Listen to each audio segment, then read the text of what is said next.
What? Are we live? Yep. Tell me before, because that way.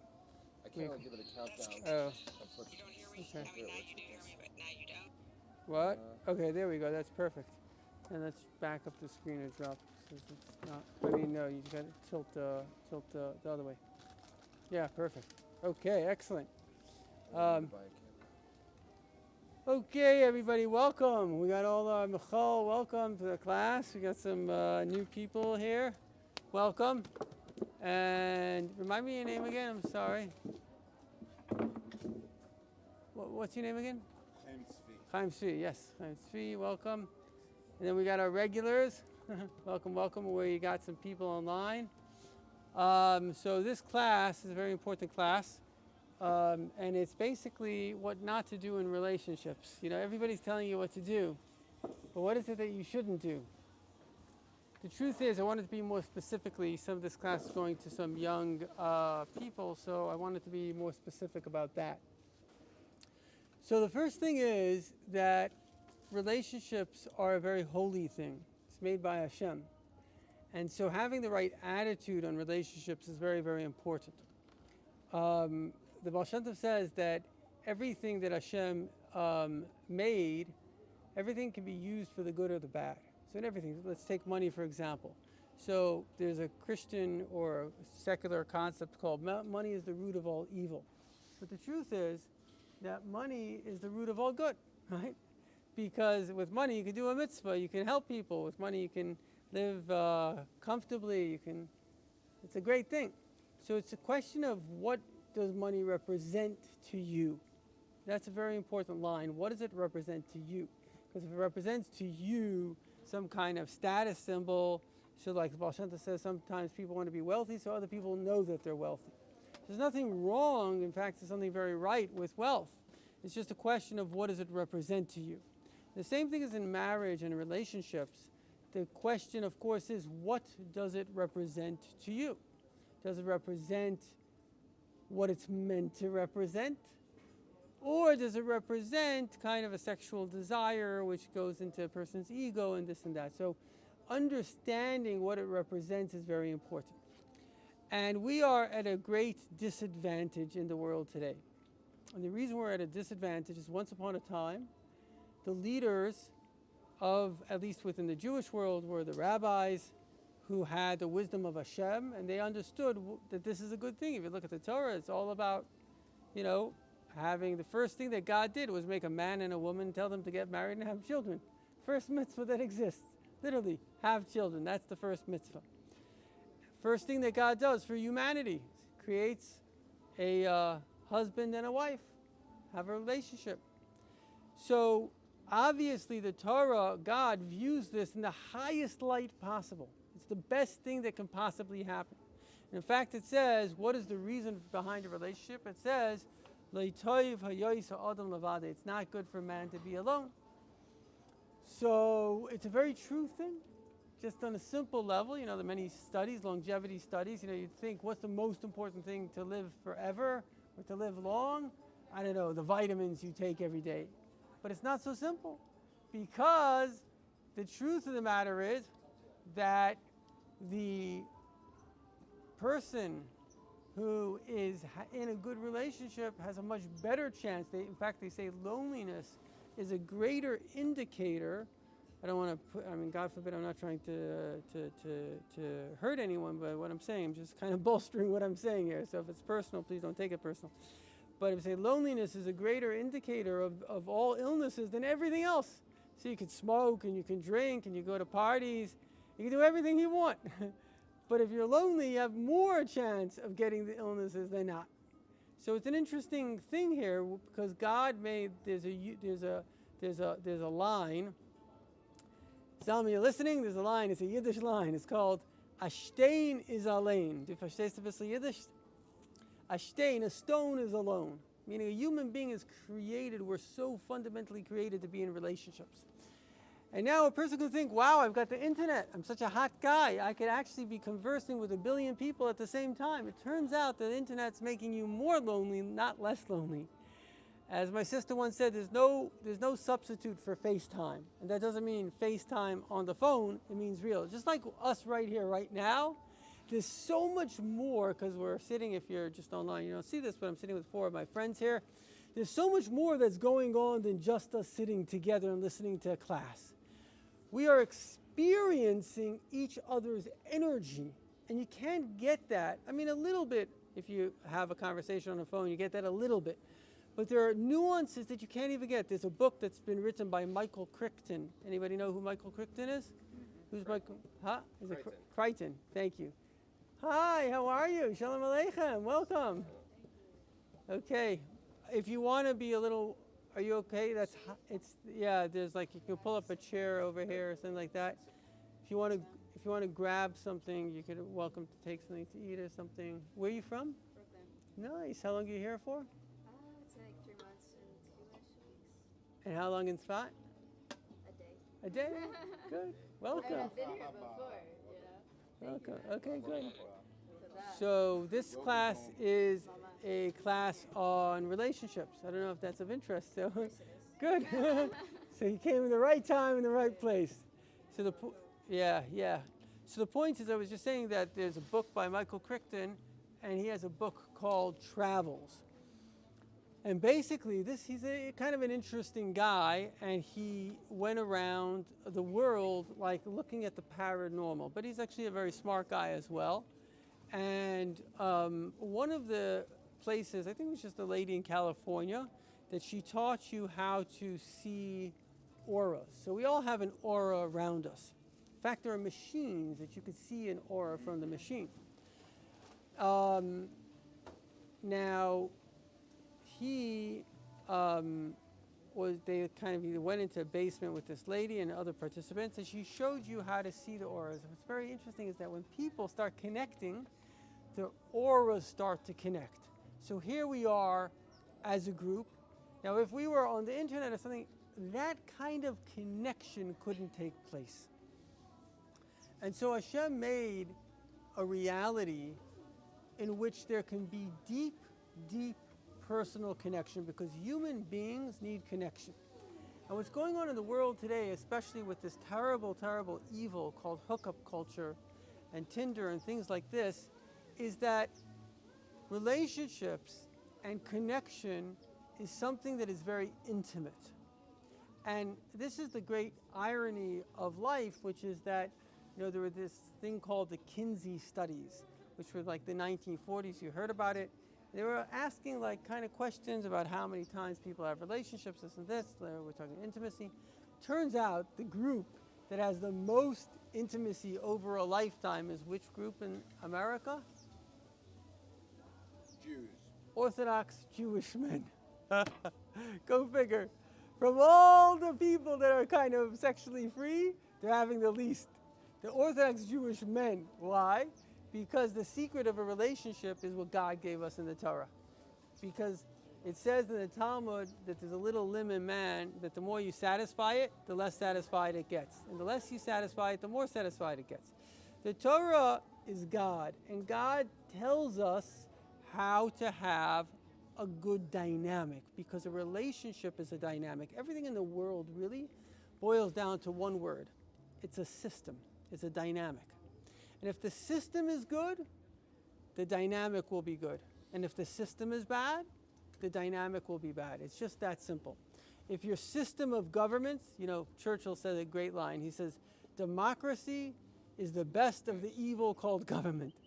Say what you want. You don't like it, but tyranny is a lot worse. In other words, everything is a system.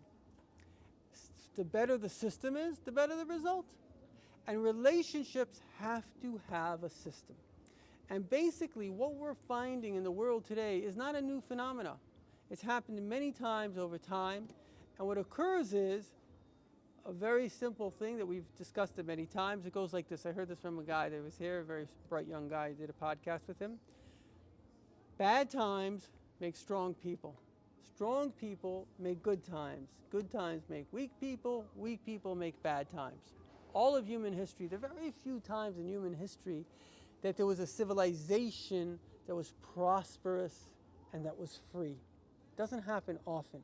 It happened in the Greek Empire for a while, happened somewhat in the Roman Empire for a while. It's happening. Most of humanity has always been subjugated to tyranny, because most of humanity, the way it works is that you have basically what we call it jungle law, balance of power, and somebody rises to the top.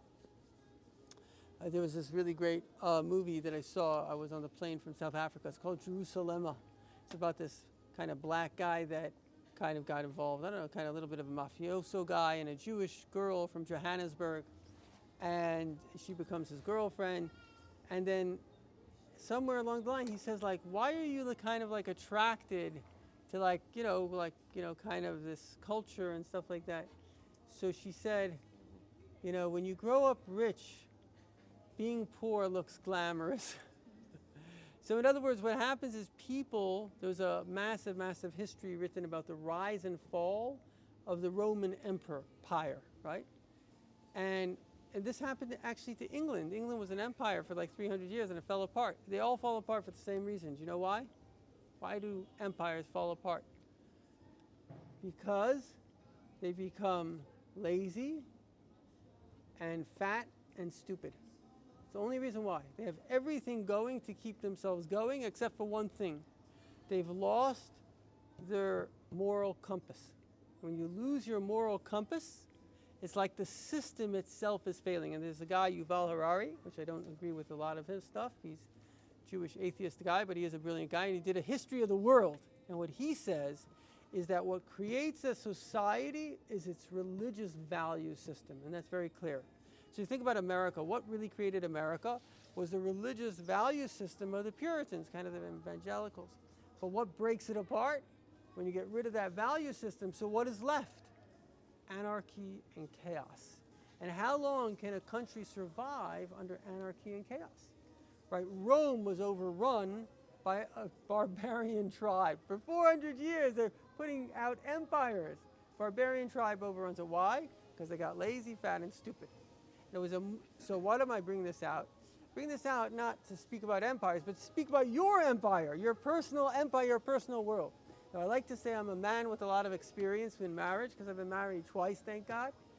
And so I got a little bit of experience to talk about. And one of the things that I can tell you that I did in the second time around, that I was obviously careful the first time, but even more careful the second time, is every single thing that God says how to make a marriage function, that's what I want to do. I don't want to deviate an iota from God's wisdom.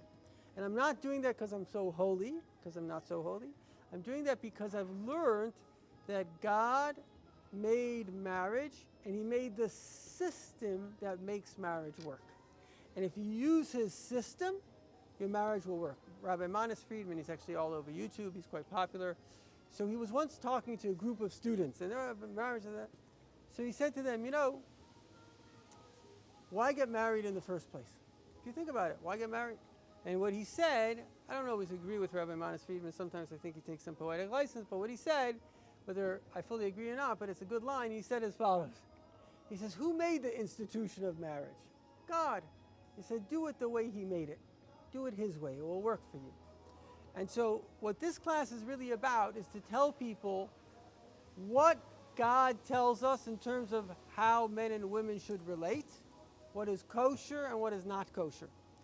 And my guarantee to you is if you follow it, it will work. Rabbi Shmuley Bateach, many people know about him. He was a rabbi in Oxford, wrote a book, Kosher Sex. So without going into who he is and his ideas, but just one thing that I think he wrote in his book was there was a woman that was living with her boyfriend that came and said, Rabbi, whatever, I want to get married. He's not proposing. What should I do? So he said to her, well, just tell him that we're over until you propose. And she said, I can't do that. If I do that, he's going to dump me. You know what happened? She spent 2 more years with the shmagegi, and then he dumped her.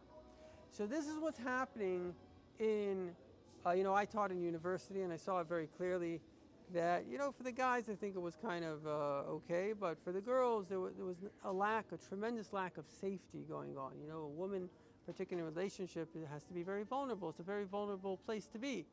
And society, when it was healthier, created that safety. That's what Judaism is really all about, is creating that safety. You know, as a father, I can say that I'm not really worried. My daughters are religious. What's the worst thing that could happen? They'll go out with somebody, and let's say he says no. Okay, I liked him. Nothing happened. But when people are intimate, what they're doing is they're sharing their soul. A part of your soul goes into the other person. And you can never let go of that. It's part of you forever. And so this is a very, very, very, very bad way to have a good relationship. They just proved this. Did they? Yes. Tell me. With DNA, they say that every person that you have in your life and relationship enters your DNA. Really? Wow, that's amazing. My question is, Yes. I mean, let's say you're shomer and everything, and your souls still connect because you're human. So what do you do next? So you're saying you're shomer, but Like, okay, I get it. have a heart and it's open. So like, Okay, you're you can saying. exchange energy either way, even if it's not physical. Oh, you're saying like the loss. How do you deal with the loss? Right. Okay. So let me go into some of the details of the class, and then remember the question. I'll go into it. Yeah, but it's a very good question. So, okay. So the details are actually really simple. The first detail is that a man and a woman are not allowed to touch each other. In fact, people don't know this. Even a brother and a sister are not allowed to touch each other. In fact, it's even worse than strangers, because it's an erva. According to the Torah, the only men and women that can touch each other is a mother and a son, or a son and a mother. You know, you give your mother a hug, or a father and a daughter, meaning the boundaries are good enough that we're not worried over there, or a grandmother and a grandson, and a husband and a wife. Nobody else is allowed to touch each other. In fact, my nieces, when they turn 3 years old, I'm like, you're 3? My nieces, little kids, I'm like, I'm not allowed to touch you. And I particularly do that. I want them to know that they're untouchable. It's very important, because the message that women are getting today is a horrific, horrendous message. A woman should be untouchable. And if a woman is untouchable, then the relationship is a beautiful, or at least, I mean, it always takes a lot of work, but the relationship has a lot more chances of being a good relationship. So that's number one. There's no permission by God for a man and a woman to touch each other, except for 3 circumstances. If they're married in specific times, if it's a mother to a son to a mother, a grandmother, and a daughter and a father. Otherwise, even a brother and sister from the age of 3, or a boy from the age of 9, they're not allowed to touch. Yes? I feel like I heard that opinion, but I thought it was like more of an extreme one. Like, is that legit? 'Cause, like, It's I feel total, like straight sisters and halacha. brothers are touching each other, like, Straight touching, halacha, whatever. straight halacha. Really? Yeah, absolutely. I saw this in Shulchan Aruch. Not even a Chabad Shulchan Aruch, basic Shulchan Aruch. Do you think people know this? I don't think people know it, no. Right, that's what And I'm it's, saying. yeah, people are lenient with it, people don't know it. And it's halacha, it's pure. And not only that, it's worse than somebody that's not. Because it's what's called an erva, because the sin would be greater, so therefore it's worse. So it's straightforward halacha. A man, a brother and sister are not allowed to touch. That's what it says. And anyway, that's what it says. Yeah. So the next thing is that it's not to say that Jewish people are prude. What did we say before? That the people that have the most good intimacy is actually religious people. It's just to say that if the system is good, the result will be good. So what is the system? The system is that people date, and as you said, they're shomer negia, they don't touch each other, which by the way is very important, because when a person has an intimate relationship, and any type of relationship that causes a lot of pleasure, you know what happens? You lose your mind. And then what happens? You desire it, and you don't have rational judgment. So it's very important not to have intimacy, not to even touch, because the deeper the feelings, and intimacy is a very beautiful thing. I want you to know this. Is that we are not like people or certain groups of people that say that, oh, you shouldn't get married, only the regular people get married. No, we say you should get married. You should have intimacy. It's a very wonderful thing. But realize it's a very powerful thing. It's like you don't give, I don't know, fire, certainly a nuclear button, to a child, because they don't know what to do with it. They don't know how to handle it. Even money, you give them money. I just saw this recently. most people that win the lottery 5 years later are bankrupt. And they say it's the worst thing that ever happened to them. Why? Because if you give money to people that don't know how to handle money, they'll blow it up. They'll get rid of it. They just don't know how to handle it. That's money that everybody needs and uses. Yes? So the halacha of Shomer Nagia, does that just apply to Jewish people or does that apply to Gentiles as well? That's a very good question. That's a very good question. I would venture to say that even though it may not apply to Gentiles, Gentiles should apply it to themselves. In other words, maybe that God did not say this in the laws that I am aware of. Gentiles they should get married and they should respect the marriage boundaries 100%. According to the 7 Noahide laws, they're not allowed to have homosexual relations, deviant relationships, they're not allowed to do. But at the same time, they should honor these laws for the sake of their own benefit. That's what I would say. Okay? David, are you saying come in contact with the Gentile? What? What about coming in contact with the Gentile? Is Well, that the same certainly. process with another Jew? So, I think from a halakhic standpoint, there may be certain, generally yes, there may be certain differences, but generally yes. Yeah. So now it's interesting, while we're talking about Nagia, it's very important, I mean, if we just want to talk about something else, which is it doesn't mean you can't pass a cup to a woman. But once I was in the London, what do they call it, the tube, the London, and there was a woman, unfortunately, she was falling off she was falling off the escalator, and I grabbed her, I held her, and I picked her up. So it doesn't mean you can't touch her on pain of death. It just means any touch which is a touch of like intimacy, such as a hug or a handshake, any touch which is a touch of friendship, right? But if it's a touch, you're a doctor and you have to work with a patient, or you know what I mean. There's an exception to the rule. It's not. So anyway, so that's just a detail to the rule. So now, look, I just want to answer. What's your name again?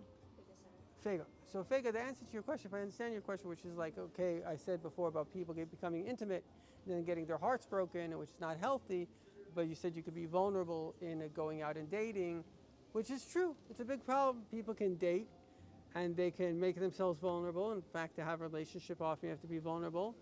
And then people can break your heart. And then it's very hard to be trusting and vulnerable again. So the basic advice for that, I would say, is do your research. Before you go out with someone, do your research. Make sure that the real thing that connects them, because ultimately you're looking for your other half. This is a big problem that we have today, because today it's all about looks. I spoke to a shadchan, a rabbi who's dealing in the Chabad community, which is not a bad community. And he said today the 3 most important qualities that guys are looking for are looks, looks, and looks. To me, that's shameful. That guys should be looking for that. I mean, what you're looking for is the other complement of your soul. Because really, what is a marriage? It's one soul. It says in the Kabbalah, one soul that was divided in half. And so really, I believe that today we're dealing with, I call it, we're fish swimming in very shallow waters. In other words, the people of today are good people. The kids of today, they're good. But the environment, the waters that they're swimming in, the internet, the things that are available today, I mean, you could be put in jail, when we grew up for this kind of stuff. They're also able to access Manis Freeman and yourself. Yes, I'm not saying, absolutely, I'm comes down to 100%. I'm not saying there's anything wrong with the internet. I'm saying there's something wrong with allowing pornography on the internet. I'm saying there's something wrong when, your Disney cartoons, are people in bikinis. It's, women would go to the beach and fully dressed in the 50s. This was not acceptable. In fact, I heard this from Rabbi Gafni, that the Rebbe said about a French designer. The Rebbe was a very good man. He said about him, Yamach Shemoy, a non-Jew, a person that was bringing, a woman by nature is a dignified, holy person. And the reason that women are getting dressed the way they're getting dressed is the culture around them. It says, Noshim Daiten Kalos. Some people are very influenced by the culture. And so they're dressing in a way which is not appropriate to their very essence, to who they are. So getting back to the main point here is, what is the kosher way of a relationship? So the kosher way of a relationship is actually having a relationship. It's not about sex. It's not about touch. It is about two people that are trying to build a home based on God's will to make the world a better place, hopefully to have children. Even if you don't have children, you still should have a relationship. A man and woman should not be alone. It says whoever lives without a woman lives without blessing, etc., etc. In any event, you should always have a relationship, but it has to be a holy relationship. And this is very important. I'm going to say something that a lot of men don't know. What do women want in a relationship? Men kind of have an idea what they want, but what do women want?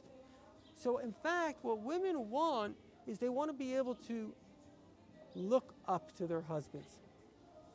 Everybody wants to feel better about themselves. You know, if I said, hey, I'm going to give you an option. You could work, I don't know, for Lubavitcher Rebbe, or you could work for, I don't know, Bill Gates. You could work for somebody that you really respect. I'll give you double the salary, but you're going to work for somebody that's, I don't know, a mafioso that nobody respects. I think most people would take half a salary working for somebody they respect. We want to have respect in our life. And so women are attracted to men that basically are godly people. Because if a person is godly, they respect you because you are a godly person. You have circumstances, you know, interesting circumstances. I'm not going to go into all the detail, but be older men that for whatever reason, let's say their wife died and they were big Talmidei Chachamim, younger women loved them and had married them. Why? Because they respected them. It wasn't an issue. It was like, what is this guy offering? He's offering that it was an honor to be connected to that person. So it's very important when we're speaking about relationships to try to actually understand the subtle. The Rebbe says this. I got this from the Rebbe actually. What is the attraction of women to men? It is actually the honor or honorability of the man, right? So therefore, for a man to be a good man, this is what women really want. And that is what's really attractive. But anyway, so this is just a side point that I'm trying to say. So now, getting back to shidduchim, how do you actually date? So first of all, the best thing I feel is to speak to friends. Tell friends, I'm interested. Why are friends important? Because friends, it's very important to have somebody that knows both people. You know, when my sister was dating, actually she married a classmate of mine, so she was a little younger than me, and so the age range was kind of the people that I knew. So people would come up with a suggestion. I would say no. They say, why no? I don't know why no, but I know her and I know him and I know that it's a no. Like when I think about making matches today, I always think about this question, do I see them together? It's not even such a religious question. Do I see these two people as a match? Do I see them together?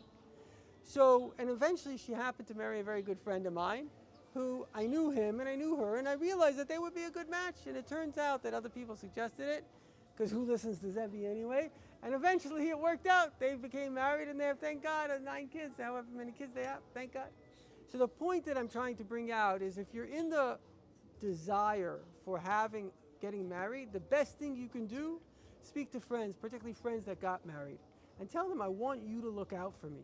Because when you're going to shadchanim, you're going to like matchmakers or certainly these websites, nobody knows anyone. You look at a picture, it means nothing, right? So you want to go to people that know both sides. And everyone said to a matchmaker, you have to know both sides. And it's very important what I'm saying. It's very, very simple advice, but it's very good advice. You take this advice, your chances are exponentially higher and your misery is exponentially lower. That's number one. I would say if you do go to a shadchan and you have some means, give them $1,000 in advance. Make sure that they're looking out for you. They're not just trying to make some money by putting two people together and they'll make some money on the back end. Give them some money on the front end. That would be another piece of advice. Okay, what about relationships itself? Because this is a wide audience. And so in relationships, according to Judaism, whenever we would call it dam nida, whenever there's menstrual blood, then a husband and a wife are not allowed to be together. And anybody that actually keeps these halachas will say that it's the best thing that could ever happen. Why? Because part of what happens in relationships is that people, like anything in life that is good and holy and special, is people get bored. I shouldn't say holy. Holy, you always have more godliness and davening, this, that. But anything that's physically pleasurable, you get bored. And so therefore couples, anyway, if you want to keep the magic, you want to keep the spark, do it God's way. And I heard that the Rebbe once told a non-Jewish couple, which don't obviously have the laws, that they should be 2 weeks on, 2 weeks off. And in fact, there's a very beautiful teaching from no less than the Maharal of Prague. You familiar with the Maharal of Prague? Yeah, he was a great Kabbalist. The Tanya is based on the Maharal. And it says, one of the blessings of marriage is Gila, Rina, Ditza, Vechedva. Ava, Ve'achva, Shalom, V'reyus. Right? We thank God that made Gila, which is like exaltation, Rina, singing, Ditza, V'chedva, like joyous. And then Ava, V'achva, friendship and connection, Shalom, peace, and like friendship. So these are two dynamics in the same relationship. And it's so important to do it God's way to get both dynamics. I don't believe that there's any man and woman, and certainly woman, that wouldn't want both aspects in a relationship. They want, on one hand, the romantic magic, but you also want fundamentally a friend, somebody to speak to, somebody to connect with. And so what will happen in a relationship that is just based on intimacy without any kind of substance is that, first of all, it's not fulfilling the emotional need of the individual. It's not fulfilling the psychological need of the individual. And it can't last because eventually it's going to burn out. Today we have, I don't know what the statistics are, but 50% divorce rate. Amongst the millennials, which again, I think they're really good kids, bad systems, 70% divorce rate. Now, before they get married, the amount of relationships that they have had just to get them to that stage is who knows what. Their hearts have been broken and broken and broken and broken. It's amazing that they're even functioning. So I would say to everybody, anybody that's watching this, do yourself a favor. There's a guy that made you and made women. He's called God. And he made the system. He made a good system. And I'm a man with experience twice. And I'm telling you, follow his system, it's going to work. And to boil it down, don't have any touch or intimacy before marriage. Once you're married, if you're Jewish, and even conversely, if you're Gentiles, it's kind of a 2 week on, 2 week off based on the cycle. And that's it. It's very simple. Now, obviously, this is not a class about marriage. I've done classes about marriage. Marriage takes communication and it takes compromise, etc. This is just a class about the very fundamental things that will mess you up or keep you together in marriage. And I guarantee at least a 50% success rate, 50% more than if you don't listen to this. If you listen to this, you got a 50% higher chances of things functioning. Okay, questions, answers. Anybody would like to ask a question and get an answer? Well, Yes. I would like to point out that very few people realize that when Hashem created Adam, Yeah, he didn't create a man. He created both a man and a woman. it's true. It's And true. very few people pay heed to this. Yes, They don't realize that they were separated correct. in the second chapter, and Yeah. that separation, that's the word soda. That's the kiddush Wow, of the separation. wow, wow. Interesting.